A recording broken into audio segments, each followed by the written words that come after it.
നമസ്കാരം. ഞാനിപ്പോൾ ഉള്ളത് പാലക്കാട് പാളൂരെന്ന് പറയുന്ന സ്ഥലത്താണ്. നമ്മളെ കൽപ്പാത്തി പോലെ ഒരു ചെറിയൊരു അഗ്രഹാരം ആ ഒരു രീതിയിലാണ് ഇവിടെ ഉള്ളത്. പണിക്കന്മാരൊക്കെ ആയിട്ടാണ് കൂടുതൽ താമസിക്കുന്നത് ഇവിടെ. അപ്പോൾ ഞങ്ങളിപ്പോൾ ഇന്ന് വന്നത് എന്താണെന്ന് വെച്ചാൽ നവരാത്രി തുടക്കമാണ് ഇന്നിവിടെ. പാലക്കാട്ടുകാർക്കും അങ്ങനെ ചില സ്ഥലങ്ങളിലൊക്കെ ഇന്നാണ് നവരാത്രി തുടക്കം. അപ്പോൾ അതിൻ്റെ ഭാഗമായിട്ട് ഞാൻ കണ്ടൊരു കാഴ്ചയാണ്. ഞാനിത് വീഡിയോസിലും ഫോട്ടോസിലൊക്കെ ഇങ്ങനെ കണ്ടിട്ടുള്ളെങ്കിലും ഇതാദ്യമായിട്ട് കാണാണ്.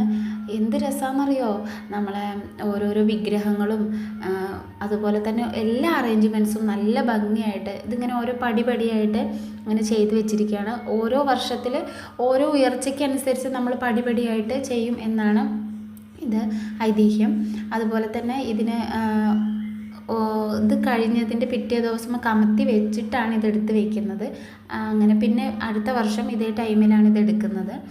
അപ്പോൾ എല്ലാം കുപ്പിവളയും പഴവർഗ്ഗങ്ങളൊക്കെ വെച്ചിട്ട് നല്ല രീതിയിൽ അലങ്കരിച്ച് നല്ല ഭംഗിയായിട്ട് വെച്ച് ഈ 9 ദിവസം, അതായത് നവരാത്രിയുടെ അന്ന് വരെ ഇതിങ്ങനെ തന്നെ വിളക്കൊക്കെ വെച്ചിട്ട് ഇങ്ങനെ വെക്കും.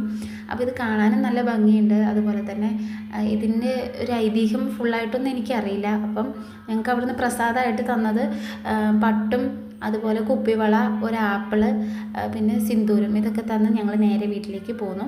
അപ്പോൾ ഇതിൻ്റെ ഐതിഹ്യങ്ങൾ ആർക്കെങ്കിലും അറിയെങ്കിൽ കമൻറ്റ് ചെയ്യുക, പിന്നെ ലൈക്ക് ചെയ്യുക, സപ്പോർട്ട് ചെയ്യുക. Thank you.